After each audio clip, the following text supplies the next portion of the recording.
같이 기도하겠습니다. 하나님, 오늘 또 우리의 마음과 생각과 발걸음을 주장하셔서 하나님 앞에 예배자로 주의 전을 찾게 하심을 감사합니다. 그러나 간절한 은혜를 구합니다. 거저 왔다 거저 가지 말게 하여 주옵소서.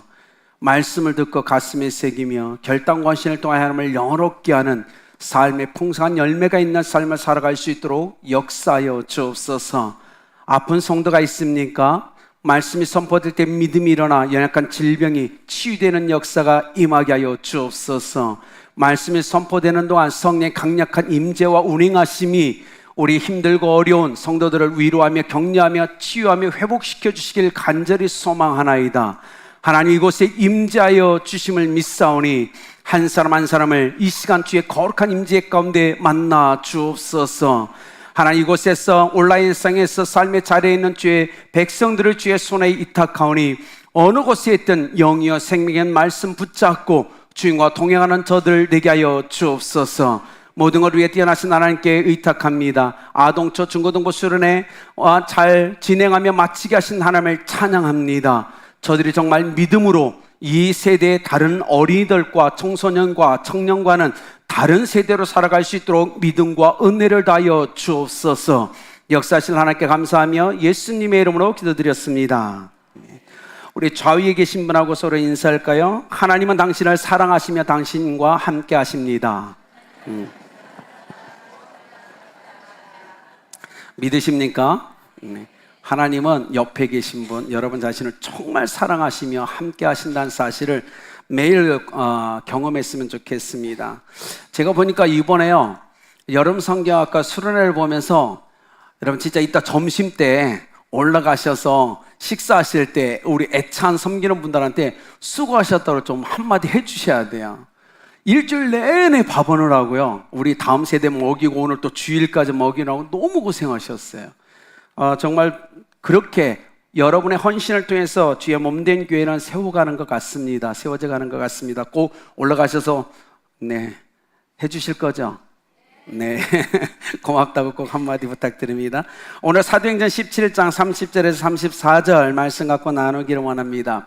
미국에서 유명한 전도자였고 설교자였던 목사였던 헨리 아이언사이드 박사님이 어릴 때부터 성장할 때 어머니가 그의 무릎에 아이언사이드를 눕혀놓고 항상 했던 말이 있다고 합니다.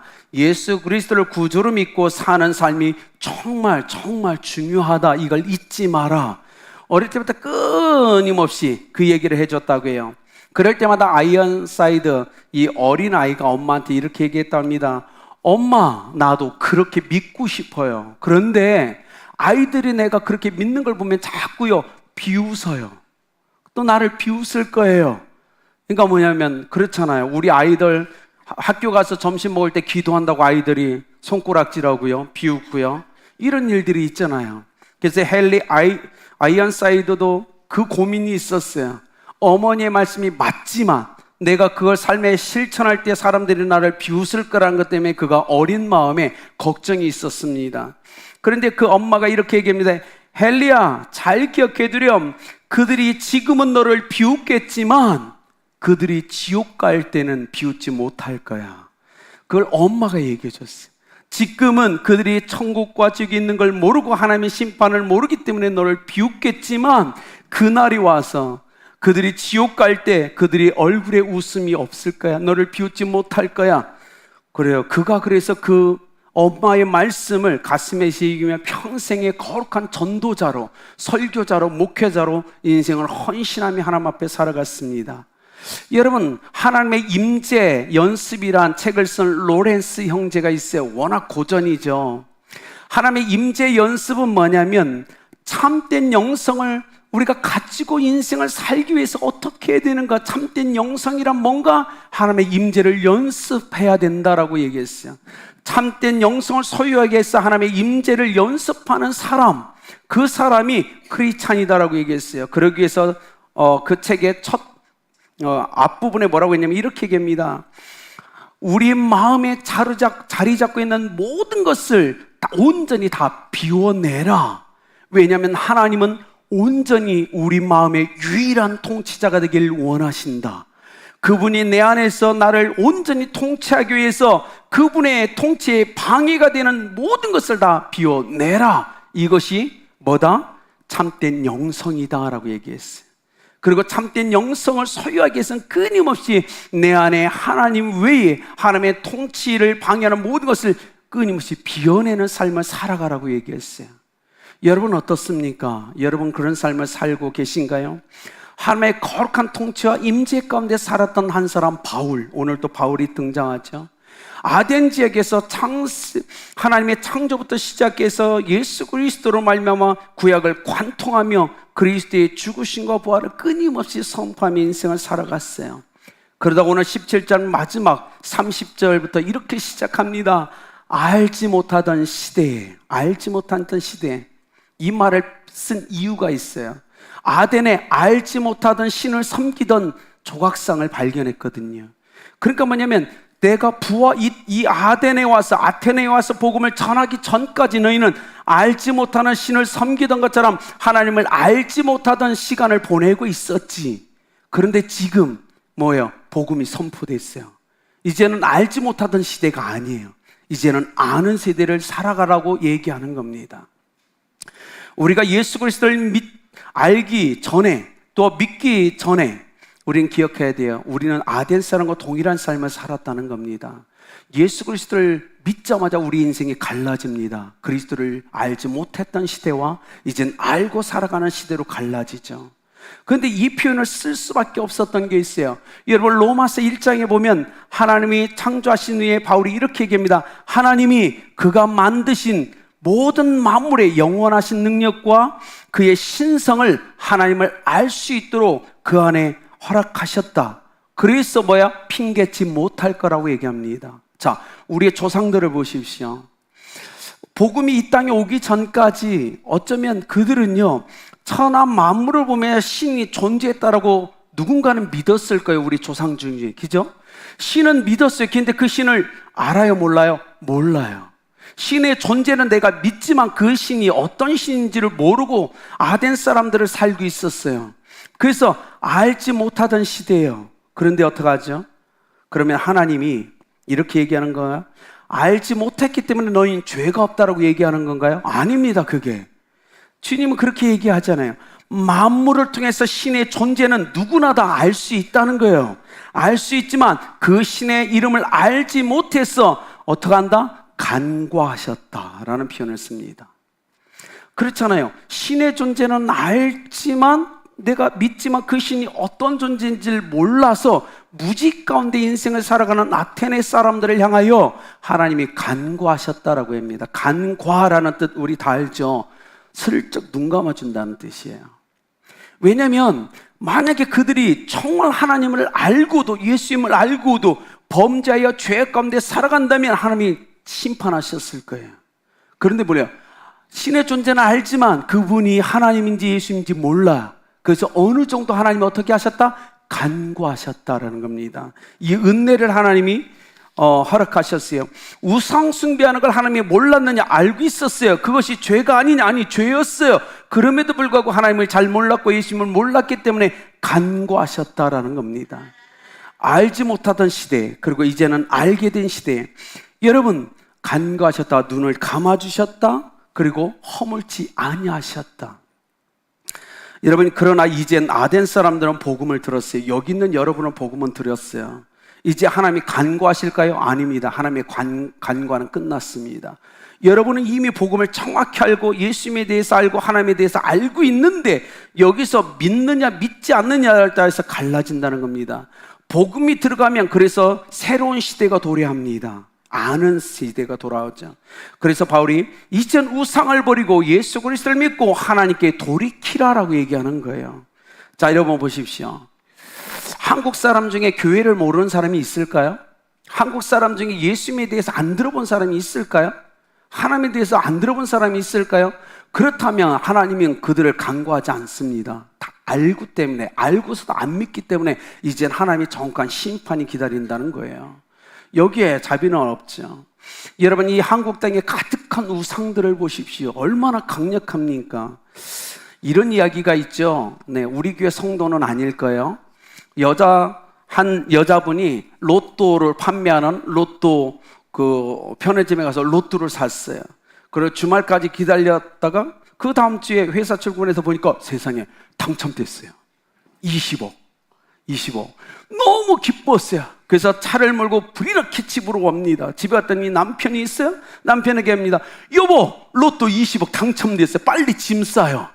그러니까 남편이 흥분했어요. 그래, 어떤 짐을 쌀까? 해변가, 호텔로 갈까? 아니면 산에 있는 저기로 갈까? 어떻게 싸지? 그랬더니 아내가 얘기합니다. 그건 당신이 알아서 그 생각하지 말고 알아서 당신 짐을 빨리 싸세요. 왜? 했더니 빨리 짐 싸서 나가세요. 끝난 거예요. 이제 나가세요. 돈 생겼어요. 이제까지 고생했으면 됐지 뭐 20억 생겼는데 같이 살아요. 네. 여러분, 이것이 돈이 우상이 된 이 시대의 우리의 모습이에요. 여러분, 우리 다 알잖아요. 뉴스에 보십시오. 자식들이 부모를 버리고 더 심지어 재산 때문에 싸움하고 더 나가서 죽이잖아요. 이 강력한 이 우상 덩어리를 보십시오. 눈에 보이는 게 아니고 그 안에서 움직여 가잖아요. 여러분, 이게 강력한 시대에 우리는 지금 살고 있다고요. 어떻게? 그래서 바울이 얘기합니다. 이젠 회개하고 예수 그리스도를 믿고 하나님께 돌이키라 라고 얘기하는 거예요. 여러분, 기억하십시오. 여기 있는 최소 우리는 우리 자신이, 우리 옛사람이 예수 그리스도 안에서 철저히 죽는 과정을 겪었기 때문에 예수 그리스도를 믿고 새로운 피조물이 됐어요. 철저히 죽지 않으면 새로운 피조물이 될 수 없다는 이 놀라운 진리를 우리는 다 경험했다고요. 여러분, 처절하게 자기에게 절망한 사람들은 예수님께 나올 수밖에 없는 거예요. 그렇지 않을까요? 자신의 탐욕과 정욕과 욕심을 다 십자가에 못 박고 오직 죽으시고 부활하신 예수 그리스도로 있게 나와 그 복음에 반응하는 삶을 분명 살아갈 겁니다. 오늘 바울을 보십시오. 위에는 산 위에는 파르테논 신전과 앞으로 아크로폴리스의 수많은 신전, 밑에는 아고라라는 시장 주변에 서 있는 수많은 우상과 조각상들을 그가 보고 있는 거예요. 그러면서 그들에게 선포합니다. 죽으시고 부활하신 예수 그리스도를 믿어야 됩니다라고 선포하는 거예요. 여러분, 이 경관전이 무너질까요? 깨질까요? 몰라요. 어쩌면 우리가 얘기하는 계란으로 바위치기일 수도 있어요. 이 아덴의 3만 개가 넘는 우상덩어리와 수많은 신들, 거기에 사로잡혀 있는 이들의 경관진을 어떻게 깨칠 수 있을까요? 그렇지만 바울은 끊임없이 복음을 선포합니다. 그러자 이 반응이 나와요. 그들이 죽은 자의 부활을 듣고 어떤 사람은 조롱도 하고 어떤 사람은 이 일에 대해 내 말을 다시 듣겠다 하니 뭐예요? 그들이 얘기해요. 조롱하는, 어떻게 죽은 자가 살아날 수 있느냐라는 거예요. 그들은요, 하나님을 무시해요. 왜냐하면 하나님을요, 인간의 수준으로 끌어내렸기 때문에 부활이 불가능한 거예요. 그러나 그들이 하나님을 정확히 이해했다면, 하나님을 정확히 알고 있다면 하나님이시기에 죽은 자를 살릴 수 있고 죽은 자가 부활할 수 있음이 믿음으로 다가올 수 있다는 사실입니다. 그런데 이 시대의 많은 사람들은 하나님을 인간 수준으로 끌어내려서 내가 내 생각이 안 되니 하나님도 못할 거라고 생각합니다. 이것이 얼마나 큰 죄입니까? 아덴 사람들은 거기에 머물러 있는 거예요. 신이라는 존재를 인간의 수준으로 끌어내려서 부활은 없다, 불가능하다고 외치고 있는 겁니다. 여러분은 예수님을 온전히 믿고 하나님을 믿고 신뢰하며 살아가시길 예수님의 이름으로 축복합니다. 하나님을 우리의 수준으로 끌어내리면 안 돼요. 아덴 사람들은 철저하게 하나님을 인간 수준으로 끌어내렸어요. 그러니 부활은 믿을 수 없는 겁니다. 이 시대에 우리가 아무리 복음을 전해도 사람들이 예수님을 믿지 않는 이유는 뭐예요? 자기 수준에서 신을 생각하기 때문에 그래요. 이것이 얼마나 큰 아픔입니까? 그러면서 그들은 조롱하기 시작합니다. 그런데 이 조롱하고가 미완료형이에요. 끊임없이 조롱했다는 거예요. 바울을 만날 때마다 조롱했다는 겁니다. 이것이 죄의 속성이에요. 죄는 한번 시작하면요, 잘 끝내지 않아요. 그런데 여기 보십시오. 조롱하다, 남을 비웃거나 깔보는 행위에 대해서 얘기합니다. 조소하다, 우롱하다라는 뜻이죠. 굉장히 부정적 의미를 갖고 있죠. 그러니까 어떻게 해요? 부활의 이 복음이 선포됐는데도 불구하고 뜨겁지 않아요. 미징해지는 겁니다. 여러분, 이것이 문제죠. 그리고 어떤 사람 뭐예요? 다시 듣겠다라고 하고 갑니다. 이거는 거부의사예요. 다음에 만날 때. 이거 다 거짓말이죠. 그들은 이 복음을 철저하게 거부해요. 왜냐하면 그들은요, 굉장히 종교적이고 철학적이었죠. 우리가 얘기했지만 아덴에 3만 개가 넘는 조각상과 신들이 있습니다. 어디에서 왔다고 했죠? 사람의 마음 속에서 나왔다고 했죠. 사람 속에 있는 것이 끄집어내면서 형성화된 것이라고 얘기했죠. 그런데 놀라운 건 자기 속에서 꺼내어 손으로 만지고 조각해는 그 우상의 조각상이 이젠 그들을 더 속박하고 있는 겁니다.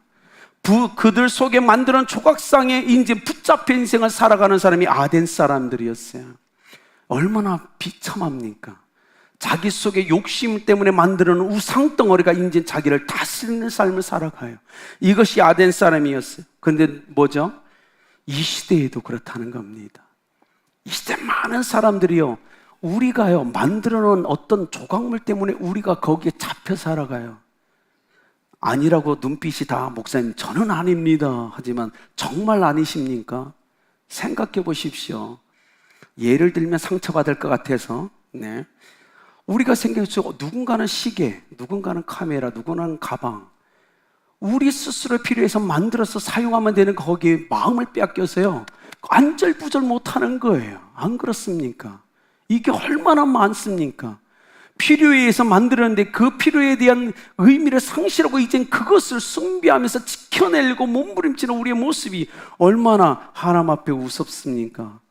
여러분, 그것 때문에 아덴 사람들은 자기 속에 있는 욕심에 끌려 우상덩어리를 만들었고, 만들어진 우상 때문에 복음을 듣지 못하고 복음을 거부하며 하나님과 정반대의 삶을 살아가는 것, 이것이 우리 인생이에요. 이거 얼마나 불쌍합니까? 그런데요, 놀라운 건 이거죠. 여러분, 바울의 아덴 사역은 성공이었을까요? 실패였을까요? 제가 신학교를 다닐 때 많은 교수님들은 바울의 아덴 사역은 실패했다고 가르쳤어요. 그리고 지금도 변함없이 많은 목사님들이 설교를 할 때 바울의 아덴 사역은 실패다라고 지금 평가하고 있습니다. 그런데 저는 그렇게 생각하지 않아요. 왜냐하면 바울은 지금 성령에 이끌려서 삶을 살아가요. 성령이 아덴으로 그를 인도하셨어요. 그리고 아덴에서 복음을 선포케 하셨어요. 자, 영혼의 구원은 우리의 능력이 아닙니다. 철저하게 누가 하죠? 우리는 전달자일 뿐이에요. 구원의 역사는 성령의 역사예요. 하나님의 은혜를 주시야 그가 마음을 열고 영혼의 문을 열고 예수님을 영접하며 구원을 받는 거지, 우리가 아니에요. 우리에겐 그들에게 생명을 주시는 능력이 없다고요. 우린 전달자예요. 그렇다면 바울이 끊임없이 복음을 선포했음에도 불구하고 영혼 구원의 역사가 일어났지 않은 걸로가 말미암아 우리가 바울을 실패했다고 얘기하면 안 되는 겁니다. 그건 하나님을 정죄하는 거예요. 그렇지 않습니까? 많은 목사님들과 신학자들이 이렇게 평가했어요. 왜 바울은 아덴에서 실패하는가? 그런 실패자인가? 첫째, 아덴에서는 예수님을 믿은 사람이 많지 않았다. 그래서 그는 실패다라고 얘기합니다. 두 번째, 아덴에서 교회가 세워졌다라는 표현이 없다. 그래서 실패다. 세 번째, 바울은 3차 선교여행을 떠나면서 발칸반도를 지났지만 다시 3차 선교여행 때 아덴을 방문하지 않았다.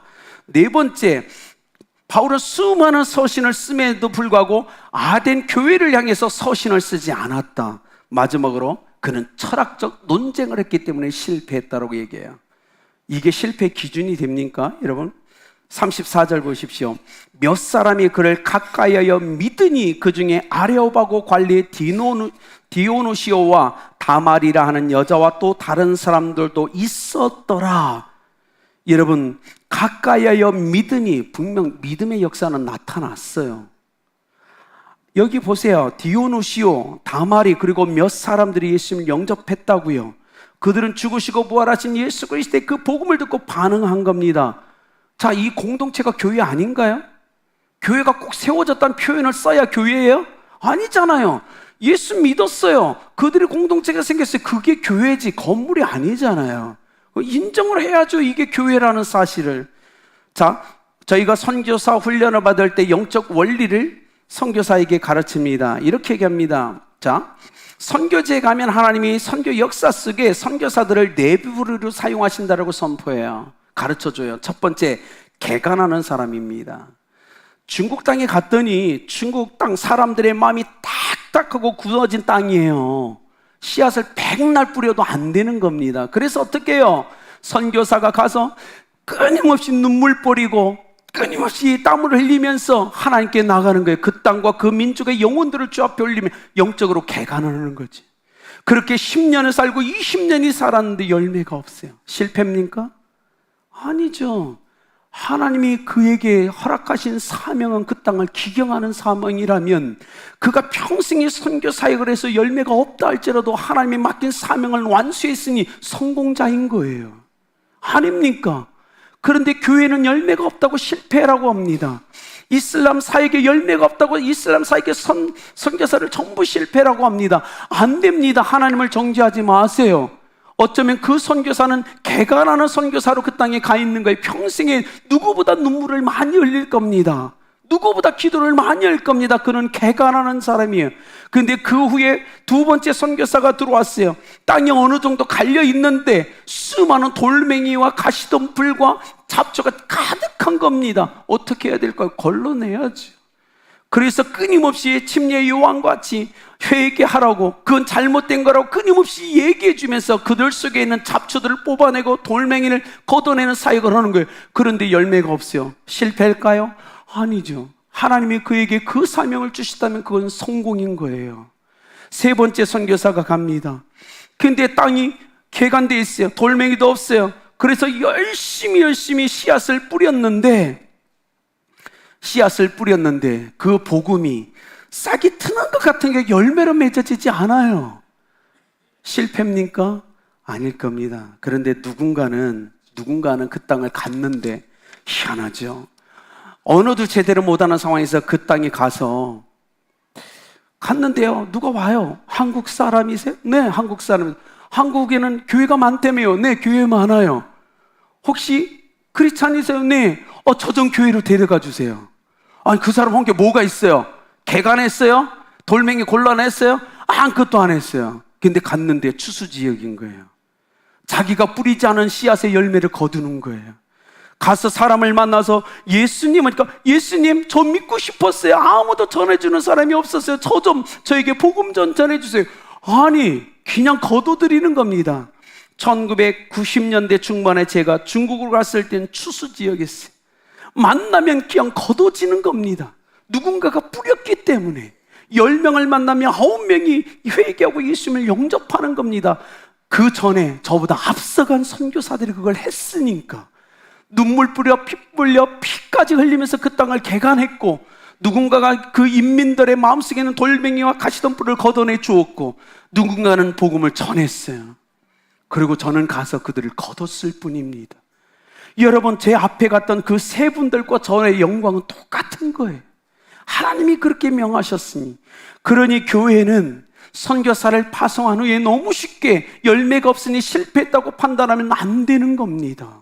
교회는 우리가 파송한 선교사의 열매가 없다면 다가가서 왜 열매가 없는지 함께 그 현장을 가서 눈물 뿌리고 함께 기도하면서 그를 섬기고 도와줘서 그 땅에 열매가 일어날 때까지 함께 마음으로 가야 되는 거예요. 그런데 한국 교회가 얼마나 교만합니까? 보내서 3년 됐는데 열매가 없다고 선교비를 끊자고 얘기합니다. 철수시키라고 합니다. 왜 그래요? 이건 하나님의 방법 아니에요. 하나님의 방법은 어쩌면 교회 입장에서 보면 손실이죠. 끊임없는 재정이 투자돼야 되니까. 그러나 하나님을 믿으셔야 됩니다. 우리는 그의 평생에 그가 어떤 사명을 받고 그 땅에 있는지 모르지만 끝까지 마음으로 완주할 수 있도록 함께 가야 되는 게 교회라는 겁니다. 그래서 우리 아름다운 께 성도님, 오늘 예배자로 성도 있는 성도님, 만약에 여러분 목장의 선교사님의 열매가 없다면 더 기도해 주십시오. 더 격려해 주십시오. 아니, 어쩌면 선교사님 힘내세요. 어쩌면 선교사님에게는 개간의 은사일 거예요. 격려해 주셔야 돼요. 그렇지 않을까요? 그러면 그들은 스스로가 눈물을 뿌리며 아니요, 그런데도 열매가 없어. 본인들이 힘들어하고 본인들이 회개할 거예요. 우리는 격려하고 위로하며 세워줘야 된다는 겁니다. 바울은 실패하지 않았어요. 결코 실패하지 않았어요. 또한 자기의 선교 사역을 물량적, 양적 수치로 성공과 실패를 결코 나누지 않은 게 바울이었어요. 그는 믿음으로 살았어요. 하나님이 주시는 만큼만 거둬들이자. 그것이 우리의 신앙의 삶 아닙니까? 바울은 그 삶을 살아갑니다. 여러분 기억하세요. 선교사로 부른 건 하나님이세요. 하나님이 맞게 열매를 거두게 하실 거예요. 자, 저를 이곳에 보낸 건 하나님이십니다. 저는 그걸 확신하는 사람 중에 하나예요. 그렇다면 하나님이 보내셨고 하나님이 세우셨다면 하나님이 그 목회자를 통해 이 교회 주임의 몸된 교회를 이끌어 가신다라는 믿음이 없다면, 단순히 담임 목사가 이 교회를 인도한다고 생각한다면 이 모임은 종교 모임이지 결코 하나님이 원하는 몸된 교회도 아니고 하나님의 생명을 가는 공동체도 아니에요. 그러니 기억하셔야 돼요.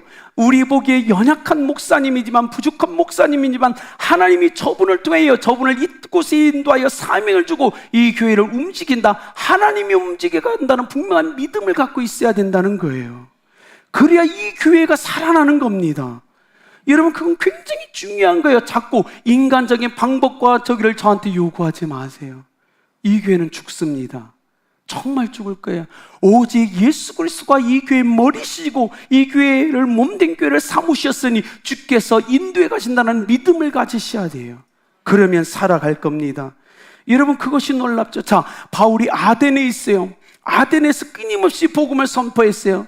그가 걱정했죠. 이 견고한 진, 이 경광성을 어떻게 무너뜨릴 수 있을까?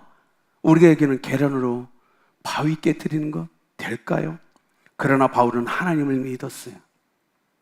죽으시고 부활하신 예수님을 믿었어요. 견고해, 너무 단단해, 밀도가 너무 강해요. 근데 복음을 선포하며 한 번 두드리고, 복음을 선포하며 한 번 더 두드리고, 한 번 더 두드리면서 그가 믿음으로 하나님 금이 갈 겁니다. 견고한 진에 금이 갈 겁니다. 작은 틈이 생길 겁니다. 구멍이 생길 거예요. 그러다 보면 누군가는 완전히 무너져서 죽게 돌아올 겁니다라는 소망이 있었어요. 3만 우상이 가득한 아덴. 우리가 이 땅에서 그러잖아요. 여러분의 자녀 중에 너무 견고한 자녀가 있지 않습니까? 남편 중에, 아내 중에, 부모님 중에 너무 견고하지 않습니까? 그래도 우리는 복음으로 끊임없이 두들려서 그 속에는 견고한 진의 틈이 생겨 그 틈으로 생명의 빛이 들어가 그 영혼을 구원하는 역사를 기대하며 우리는 나가야 된다는 거예요. 바울은 성공했어요. 바울은 복음을 선포해서 강력한 진을, 틈을 생기게 했고, 하나님이 그를 통하여 그 사역을 감당케 하시고 그곳으로 빛이 들어와 몇 명의 영혼들이 죽게 돌아오는 역사가 일어났어요. 그러면 끝났을까요? 아니요. 그 틈새로 계속 진리의 빛이 들어갔을 거고 아덴에 더 많은 영혼들이 죽게 돌아왔을 거라는 확신은 저는 갖고 있어요. 복음은 생명력이 있습니다. 바울이 떠났다고 멈춰지지 않아요. 끊임없이 누군가를 통해서 끊임없이 틈을 만들고 빛으로 들어갔을 거예요. 그러니 바울은 실패한 게 아닙니다. 하나님이 그를 사용하셨고 하나님의 뜻은 이루어졌다고 저는 확신합니다. 우리가 파송한 선교사님, 그동안 후원했던 모든 선교사님의 사역에 그 일이 일어났다고 저는 확신하는 사람이에요. 그래서 아름다운 교회가 더 놀랍게 죽으시고 부활하신 예수 그리스도 안에서 바울과 같이 담대하게 이 땅의 견고한 진들 앞에서 복음을 선포해 나가야 됩니다. 얘기하고 이제 결론을 맺을게요. 중국에 있을 때, 제가 중국 대표로 있을 때 이제 북한 사역을 하는 선교사님도 중국 지부에 들어와서 함께 사역을 했어요. 북한에 대한 정말 많은 얘기를 제가 들었죠. 사역에 어떤 일이 일어나는지. 자, 한 번은 북한에서요, 나이가 정말 많은 할머니가 먹을 게 북한이 없으니까 먹을 걸 가지러 중국으로 넘어온 겁니다. 그리고 우연찮게 선교사님을 만났어요. 선교사님께 먹을 걸 요구하는데 선교사님이 혹시 예수님의 이름, 예수님을 아십니까? 라고 얘기했더니 할머니가 이렇게 얘기합니다. 네? 그때 예수가 아직도 살아있어? 라고 질문해요. 그때 예수, 언제? 한국 전쟁 때, 그가 이 땅에 살고 있을 때, 어린아이였을 때 중국 공산당이 몰려와서 이 모든 교회를 전부 파괴하고 성경을 전부 불태우고 예수 믿는 사람들을 전부 죽일 때 자기가 어린아이요 눈으로 다 본 거예요. 이 땅의 모든 교회가 파괴되고 성경이 불태워지고 크리스찬들이 전부 죽어가는 상황을 보고 자기는 이렇게 생각했다는 거예요. 한국 땅에 예수님도 죽으셨다라고 믿었다는 거예요. 끌려가서 북한 땅에 살면서도 한국 땅에 예수님은 죽었지라고 자기는 믿었다는 거예요. 60년이 지나서 중국 땅에 와서 한국 선교사님을 만나보니까 죽었던 그 예수님이 살아있다는 거예요. 자기가 깜짝 놀란 거예요. 그때 그 예수가 아직도 살아있어. 역사적으로 보면 그 당시 이 땅에 예수님은 죽으셨을 거예요. 성도들과 함께 순교했을 겁니다. 그러나 60년이 지나고 보니까 이 땅에 그 죽으셨던 주님이 부활하게 계신다는 사실을 그 할머니는 깨달았어요. 사랑하는 여러분, 여러분 삶 속에 예수님은 살아계십니까? 어쩌면 하나님이 우리 시대의 남북한을 통일시켜 주지 않겠어요?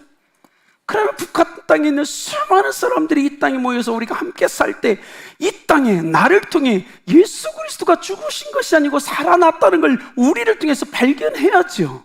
그렇다면 그 믿음을 갖고 우리는 살아가야 될 줄 믿습니다. 2000년 전 예수님은 지금도 여러분 속에 살아있으셔야만 됩니다. 북한 땅, 우리가 남북한이 통일되고 그 땅에 이 땅에 그 영혼들이 와서 이 땅에 여정없이 죽으셨다고 생각했던 그 주님이 살아계신 것들을 살아계신 걸 경험해야 됩니다. 그러니 사랑하는 여러분, 바울처럼 견고한 진이 가로잡고 있는 이 우상이 가득한 이 세상 속에서 끊임없이 복음으로 그들의 견고한 진을 틈을 내시고 그곳에 복음을 선포하며 끊임없이 이 땅을 복음하는 귀한 일꾼으로 살아가시길 예수 그리스도의 이름으로 축복합니다. 기도하겠습니다. 하나님 감사합니다. 죽으시고 부활하신 예수 그리스도를 믿을 수 있도록 은혜 베풀어 주셔서 감사합니다. 우리의 삶과 영원히 동행하여 계심을 감사합니다. 우리 아름답게 성도들 그 속에 부활하신 예수님을 모시고 부활의 생명을 가지고 부활의 믿음 가운데 날마다 담대게 살아가며 이 땅의 견고한 진들을 향하여 복음을 선포케 하여 주옵소서. 저들의 입술의 복음의 선포가 견고한 진들을 하나님 틈이 가게 하며 하나님 틈새가 생기게 하며 그것을 통하여 영혼 복음이 복음으로 선포되어 영혼 구원받는 놀라운 역사가 일어나게 하여 주옵소서. 아름다운 교회와 우리 성도들을 사용하실 하나님께 감사하며 예수님의 이름으로 기도드렸습니다. 우리 찬양하시면서 준비하신 예물